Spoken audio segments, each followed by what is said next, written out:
Hey guys, just me checking in. It's Tuesday, June 25th. Happy Tuesday to you all. A few things today. Sometimes when I'm on here, I kind of give updates about me and things that's going on my end. I'll give you a brief update on that. Sometimes I try to offer some commentary if there's issues that seem to bug me or tweak me or I think are talk worthy. And something came up that I haven't heard a lot of folks talk about, and it's a little bit disappointing to me, and I'll tell you why. So, before I tell you a little bit about me and give an update, um, the two things that kind of related: U.S. women's national soccer. They're playing in the World Cup. They're the favorite to win the whole thing. Supposed to be the best team in the world, and I've got to be honest with you. I try to consider myself to be a pretty rabid sports fan, pretty fair sports fan, and I know soccer is gaining popularity here in the U.S. In part because of how well these women play, uh, but we just don't have the passion they have for it around the world. And I watch the games. I watch anything that has to deal with national U.S. I tend to watch, but I was watching their game, not the one that just won 2-1 against Spain, the one prior to that. And I got so what I think is a perfect analogy to what watching soccer is to me. Watching soccer is like watching a fishing show. There's 15 minutes of nothing. Then there's maybe something may go in, there may be a nibble. The ball's going in the crease, and then or hey, I hooked it. It the same way I can't sit through a fishing show, I had a hard time getting through the soccer game. In any sport I've ever been in, a shot goes up, a puck gets shot, a pass gets thrown. There's always a little bit of anticipation in my stomach. Is it going to be completed and whatnot, or get excited. I'm watching the game last week, and the ball would get kicked into the box, which is kind of the key area for scoring goals. And it was just as if I knew nothing was going to come of it, and there was no reason to get excited, and it turned out to be the case. So I'm just sharing with you that soccer for me. I'm giving it a fair shake, but I'm having a hard time really grabbing onto it, because to me, like I said, it's like watching a fishing show. There's a whole lot of nothing, then there's a nibble that goes away, and then finally, once in a rare blue moon, you catch a whopper, which is a goal. So, but the second thing I want to talk about is more prevalent, more not that's the right word, prevalent, more pertinent to any commentary I have today. So, on my journey. And in our country, we have divided issues on a lot of things. Race being one of them. Kneeling and standing for the national anthem is another one. On my journey, I just wrote about the other day in Missouri about I wouldn't say a dialogue, but maybe an argument that took place over that. So.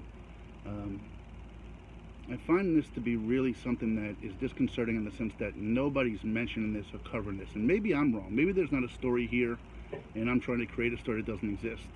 But I have to ask, is it got to do with race? Does it have to do with sex? Does it have to do with sexuality? I don't know. But so here's my point. Colin Kaepernick infamously took a knee during the national anthem and started this whole movement, okay, either for or against.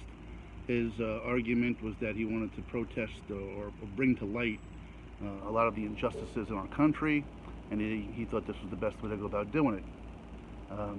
And he has been chastised, and he's been applauded, and he's been all of those things. But the point is, he's a talking point. He hasn't played football in, I don't know, 3 or 4 years now, and yet he still is a talking point on sports talk radio. Well, I don't know how many of you know this or not, but Megan Rapinoe is a young lady that plays for our U.S. women's national soccer team. She's a co-captain. She happened to score the 2 goals when we won 2-1 against Spain last week. Megan took a knee in support of Colin Kaepernick and his message back in 2016, I think it started. The difference is that her governing body, okay, unlike the NFL, has mandated if you don't stand for the national anthem, you don't play. So she stands for the national anthem now. A lot of players, a lot of people will put their hand over their heart and sing the words to the national anthem. She doesn't. My own personal point of view on that is that I do think you need to stand for our national anthem. I don't think you need to sing or cross your heart or do anything else, but I do think you need to show it that much respect, and she is doing that, right? But the point is, she's doing that simply because she's forced to do that. So that got me to thinking. Okay, it's not mentioned on any broadcast. It's not been mentioned on any talk radio show that she was a kneeler, so to speak. But I ask you, if Colin Kaepernick came back to play football today, this season, for somebody, and he stood, do you not think the camera would be on him the whole entire time, and there would still be a world of conversation about his actions as he stood there? You know, if you stand at the national anthem and you look kind of aloof, with your hands at your side, almost with a disdain on your face, that might rub people the wrong way. As I said, for me, simply standing is the only respect I think you need to show it. Anything above that is personal choice. That's my opinion. But as I said, if Colin Kaepernick came back tomorrow and played a preseason NFL game, every camera would be on him. Every camera would be on him during the national anthem. And if he had that kind of aloof appearance to the anthem, I guarantee you there would still be people out there that were offended by what they perceive his body language to be. Again, you're free to, maybe I'm making something up or trying to create something, but yet it is never talked about when it comes to Megan Rapinoe. Now, is that because she's white? Is that because she's a girl?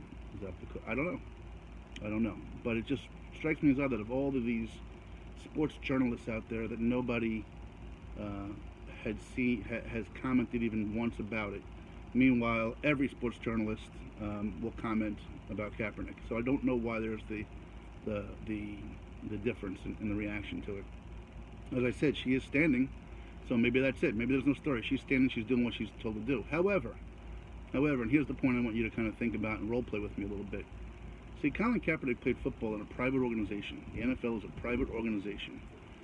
He represented himself and maybe the team in the uniform he wore. Okay? Megan Rapinoe is a co-captain of our United States national team. Okay? So, just walk through this with me. The U.S. women's national team is thought to be the best in the world. The U.S. Soccer, forgive me, is an Olympic sport. So what if, when there's a team sport in the Olympics and somebody wins a medal, the captains are the ones that go on that stage?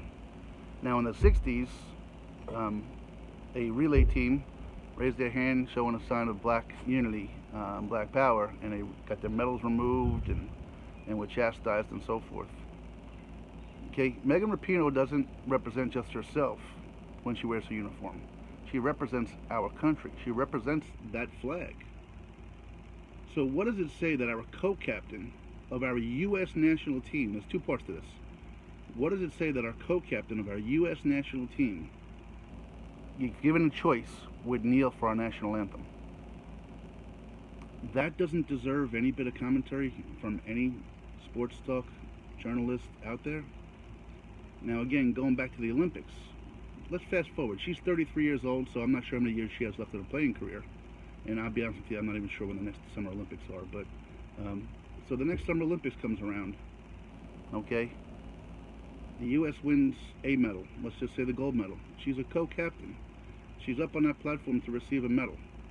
What's to stop her from making her statement, her going away, her grand finale, by taking a knee? Right? She is the co-captain of the United States national team, and if given a choice, would kneel for the national anthem. I think that deserves conversation, and maybe even something further than that. I don't know what. Again, as long as she stands, I'm fine with it, but she wears the U.S. uniform. Not a San Francisco 49er uniform, not a New York Yankee uniform, not a Milwaukee Bucks uniform, the U.S. national uniform. And if given a choice, she would kneel. And that doesn't sit well with me. and then on top of that, not one person brings it up or talks about it, which is preposterous to me. So I'll give that some food for thought for you guys and let you all think about that. Just a couple of things on my end. Kids were on vacation. I did a lot. I made a lot of in-depth progress with the book. I know I keep talking about it. Believe me, I want to get it done. I appreciate the support people have given me and saying, Jim, it's your book, it's your journey. You don't sell it short. Do the right thing. Take your time and get it done. So I'm going to be heading back inside. We have about a 7 or 8 day span here in Central PA where we're going to be a low of 88 and a high of 90.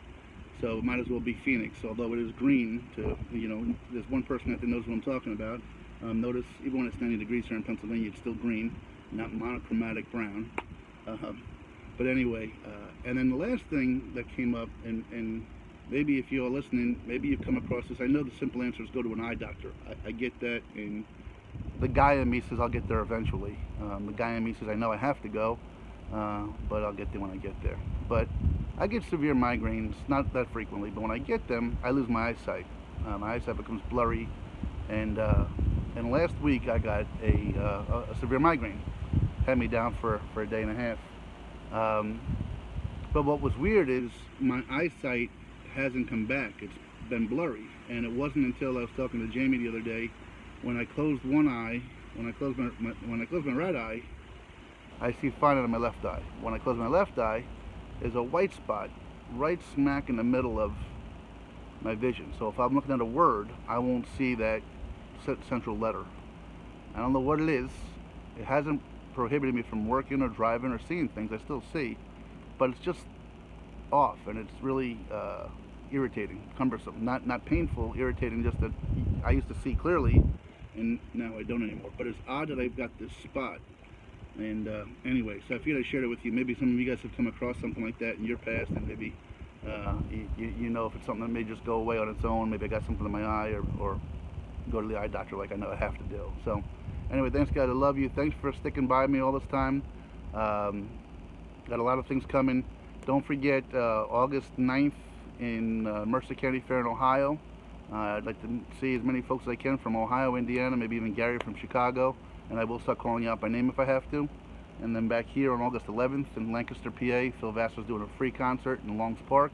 So as many people from Central PA, Western PA, Mike and his family, Harry and Carol, anybody that wants to come out from that way, my friends from New York, Steve, Doreen, Wayne, Glenn, the other Steve, make some plans, come on down, you got enough notice, let's have some fun and do that. So again guys, thanks for listening to me rant. Love you all.